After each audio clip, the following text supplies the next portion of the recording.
Today's Oval Office meeting between Donald Trump and Saudi Crown Prince Mohammed bin Salman in the Oval Office marked a profound and deeply controversial moment in American foreign policy.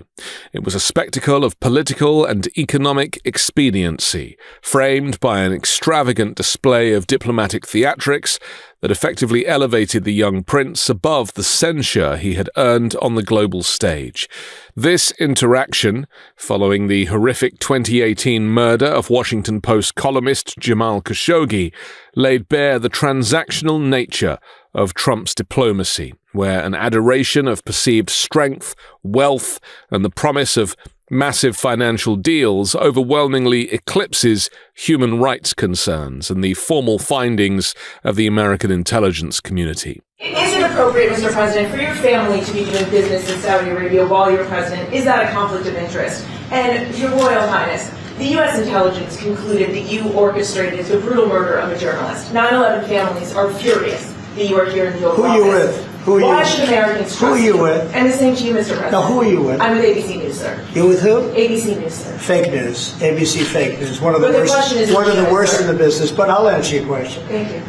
I have nothing to do with the family business. I have left, and when I've devoted 100% of my energy. What my family does is fine. They do business all over.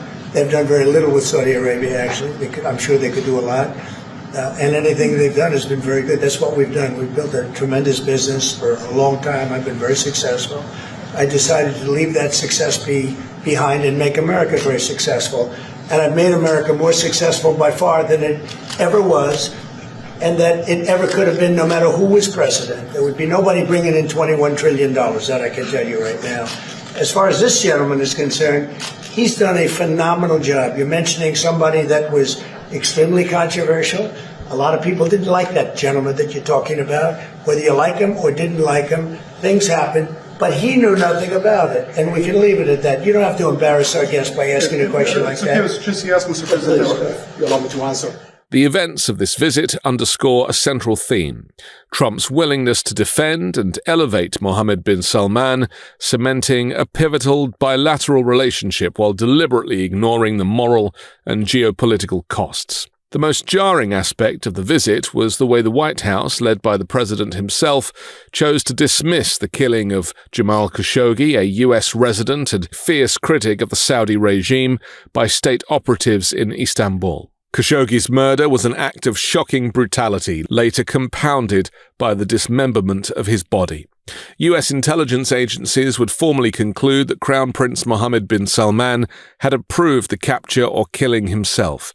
Yet, in the Oval Office today, when pressed by a reporter about MBS's role, Trump delivered a breathtakingly dismissive response. Things happen. He went further, acting as the prince's unequivocal defender, insisting that MBS knew nothing about it and we can leave it at that. This defense was not merely passive, it was aggressive. Trump publicly chastised the journalist who raised the question, calling Khashoggi extremely controversial and unpopular.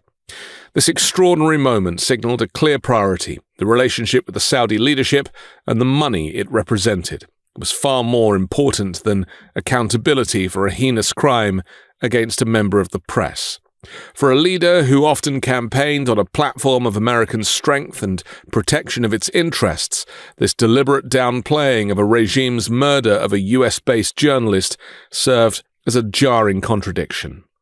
The cornerstone of Trump's relationship with Mohammed bin Salman was not a shared democratic vision or geopolitical strategy, but the dazzling potential of economic investment.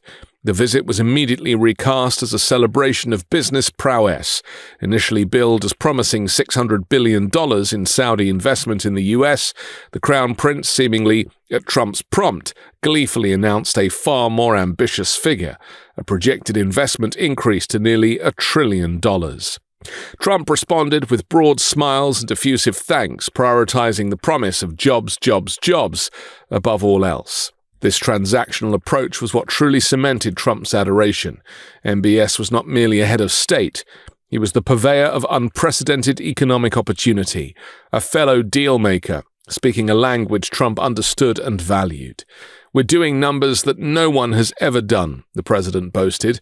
The Crown Prince, in turn, played his role perfectly, smiling eagerly and allowing Trump to dominate the talking, acknowledging the growing financial opportunities. None of Trump's claimed $20 trillion worth of investment deals have materialized, however. This economic enticement paved the way for highly sensitive security deals that alarmed both allies and intelligence officials around the world. Central to this was Trump's confirmed intention to sell top-of-the-line F-35 stealth fighter jets to Riyadh. This move triggered deep anxiety in Israel, traditionally the only country in the region permitted to possess the advanced weapon, and raised significant concerns within the U.S. intelligence community. The fear was that Saudi Arabia's close security ties with China could lead to the theft of the F-35's cutting-edge technology. Trump, knowing nothing of this, brushed off the objections with characteristic resolve, equating Saudi Arabia and Israel as equally deserving great allies who should receive the same, most advanced weaponry. This willingness to overturn decades of U.S. security policy in the region underscores the high priority the president placed on gratifying his Saudi counterpart and securing the lucrative military contracts for his wealthy friends. Furthermore, the backdrop of the meeting was inseparable from the blurred lines between the Trump's family private business interests and the president's official duties. Even as Trump insisted he had relinquished control of his business empire and that his family's dealings were minimal, the reality painted a different picture. The Trump family business entered extensive negotiations for multi-billion-dollar investments in Saudi Arabia. Critically, Mohammed bin Salman and other Gulf nations were major investments in a fund managed by Trump's son-in-law Jared Kushner. For critics, the decision to shield and praise MBS after the Khashoggi murder was not just about national interest. It was tainted by the optics of private financial gain, raising serious questions about conflict of interest. Crown Prince Mohammed bin Salman's domestic rule has been characterized by a broad and systematic crackdown of dissent and a severe regression in civil liberties, even as he has implemented some social reforms like allowing women to drive. The regime maintains an absolute monarchy that prosecutes peaceful activism and expression under vaguely worded laws, resulting in a large number of political prisoners, including women's rights activists and journalists who face draconian sentences, sometimes decades in prison, solely for non-violent online criticism or peaceful association.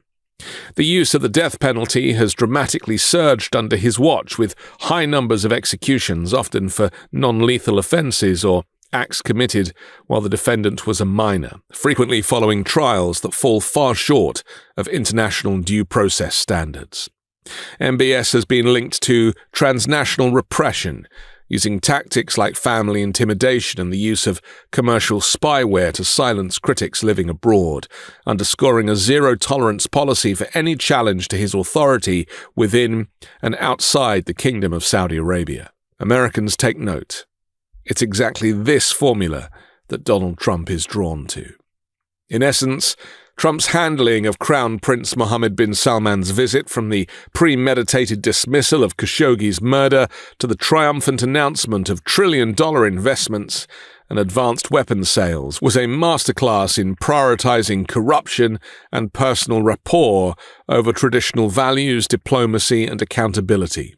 The spectacle of the visit, complete with military flyovers and a full Marine band, was a calculated move to grant the Crown Prince the full weight of a state visit, validating his leadership despite his pariah status on the world stage. For Trump, the strategic and economic payoff of a deepened relationship with the Gulf, championed by a strongman he admired, was the ultimate justification. In the Oval Office, the adoration of MBS and the promise of a golden era of economic ties proved to be a price the president was willing to pay, no matter the ethical or geopolitical cost, elevating Trump, in his own mind, into that exclusive club of unaccountable dictators and authoritarians. I'm Anthony Davis. You can find me on the 5 Minute News YouTube channel and podcast, on Wednesdays co-hosting Uncovered, and on Sunday on The Weekend Show with MeidasTouch. Love this video? Support independent media and unlock exclusive content, ad-free videos, and custom emojis by becoming a paid member of our YouTube channel today. You can also gift memberships to others. Let's keep growing together.